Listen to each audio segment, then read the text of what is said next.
cuando mi abuelo estaba recién casado, él trabajaba en un hotel muy conocido de aquellos tiempos. El hotel era muy grande, sin embargo, las personas que llegaban a vivir experiencias paranormales casi siempre eran de una misma habitación. La gente que se quedaba en esa habitación casi nunca duraban más de 2 días, ya que los recepcionistas contaban que muchas veces recibían llamadas de la gente molesta que afirmaban que había un infante en su ventana y que siempre les tocaba para que salieran a jugar. Sin embargo, las personas que se hospedaban ahí quizá no recordaban o querían encontrar una explicación sobre aquel suceso, ya que era el quinto piso y las habitaciones no tenían balcones. La gente de limpieza que trabajaba ahí no quería pasar por ese pasillo, ya que de igual forma se afirmaba que el niño jugaba en medio del pasillo, además que también podías escuchar su voz y su risa. Mi abuelo fue testigo de uno de aquellos sucesos. Él caminaba sobre ese pasillo y escuchó atrás de él la voz de un niño pequeño, pero cuando volteó no había nadie. Otra anécdota de ese hotel no la vivió mi abuelo, pero sí un amigo de él. El señor, a quien le pondremos Miguel, era un guardia de los que están en una especie de caseta que permite el acceso a los empleados en el turno de la mañana. Un día cuando llegó, se encontró con la nueva guardia. Ella le sacó plática, ya que según él, la muchacha era muy platicadora. Entre esa plática salió una pregunta que se le hizo extraña a Miguel, y la pregunta fue: ¿hasta qué hora puedo permitir la entrada de las empleadas de limpieza? Miguel preguntó que a qué se debía su pregunta. La muchacha comenzó a contar que la noche anterior llegó una señora de edad mayor y de inmediato la muchacha no la dejó pasar. La señora al ver eso mostró su credencial para pasar. Su nombre era María y posteriormente la dejó entrar, pero ya no la vio salir. Miguel, al escuchar la anécdota, le pidió que le mostrara la libreta de llegadas y la credencial de la señora. Al ver la información, no pudo evitar ponerse serio para luego decir: «Esto no puede ser posible. Doña María falleció hace 2 días». La muchacha, al pensar que podría ser una broma, solo se rió incómodamente, pero al ver la expresión de Miguel, entendió todo. Ella solo se quedó callada y se fue. Después de ese día, ya no se presentó a trabajar.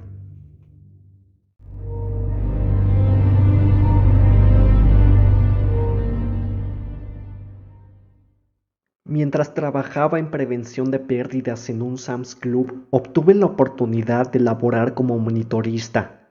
Esto en el cuarto de cámaras. Yo me dedicaba a organizar y planificar las acciones preventivas contra asaltos y robos, y día tras día nos retroalimentábamos con las demás tiendas pertenecientes al grupo Walmart. Nos llegaban correos sobre asaltos, sobre medidas para evitarlos, sobre qué artículos eran con los que debíamos tener más cuidado y cosas por el estilo. Una mañana nos llegó un correo de una tienda de Saltillo. En el correo venía adjunto un video y un escrito que más o menos explicaba lo siguiente: las tiendas son cerradas por la noche, obligando al guardia nocturno a abrir la puerta de entrada de personal alrededor de las 5 de la madrugada al primer gerente que llegue para iniciar funciones. El problema fue que al llegar el gerente y tocar el timbre para que abriera la puerta, el guardia de turno no se encontraba en su sitio. Siguieron timbrando los empleados que ya habían llegado junto al gerente, pero el guardia seguía sin abrir. Llegó el gerente general, quien contaba con la llave, y abrió la puerta. Lo que resultaba extraño era que el guardia seguía sin aparecer. Todos ya preocupados lo comenzaron a buscar, hasta que lo encontraron en un cubículo de los baños en posición fetal y temblando de miedo. En cuanto vio a los gerentes, les gritó que exigía que le dieran su renuncia, que él no pensaba seguir laborando en ese sitio. Los gerentes le pidieron una explicación. El guardia solo decía: el viejito, el viejito, el viejito con un cuchillo en la silla de ruedas. Los gerentes fueron a revisar las grabaciones y lo que vieron fue el video que nos mandaron a todas las demás tiendas y a su vez nos preguntaban, ¿ustedes qué opinan? Les describo lo que mis ojos vieron en ese metraje. Primeramente aparece el guardia patrullando la tienda, haciendo inventarios y checando que todo se encontrara en su sitio. A continuación, el guardia se dirige por un pasillo de electrónica cuando ve algo que lo deja en shock. Su cuerpo se paraliza, pero después de unos segundos de permanecer estático, pareciera que le hubieran dado una descarga eléctrica, pues salió corriendo por los pasillos realizando maniobras evasivas, y atrás de él, una silla de ruedas vacía persiguiéndolo. El video se corta después de que el guardia se metiera a los baños. Cabe mencionar que el guardia efectivamente renunció y jamás volvió ni siquiera por su finiquito, y a todos les mencionaba lo mismo, que un viejito en silla de ruedas lo perseguía con cuchillo en mano. Yo, intentando darle pies al video, contesté a la pregunta de ¿ustedes qué opinan? Les comenté que el guardia pudo haber montado la escena amarrándose un hilo de los de las cañas de pescar para una vez amarrados la silla y él montar una escena que podría usar para intentar sacar dinero a la empresa. La respuesta de mi colega me dejó con más dudas que soluciones. Me dijo, ok, eso creímos nosotros, pero entonces ¿por qué se frena una llanta al dar vuelta por los pasillos? Si fuese como tú lo comentas, la silla se hubiera atorado en los exhibidores cuando el guardia intenta escapar dando vueltas. Honestamente no pudimos encontrar una explicación para el tema y el montaje, y el guardia ya no se paró jamás por la tienda, ni siquiera para su pago final. Fue algo que nos dejó con mucha incertidumbre.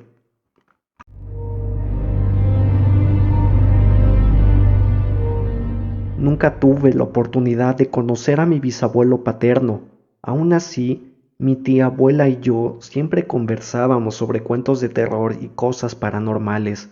Y en una de esas ocasiones me contó esto que le pasó a mi bisabuelo cuando era un poco más joven.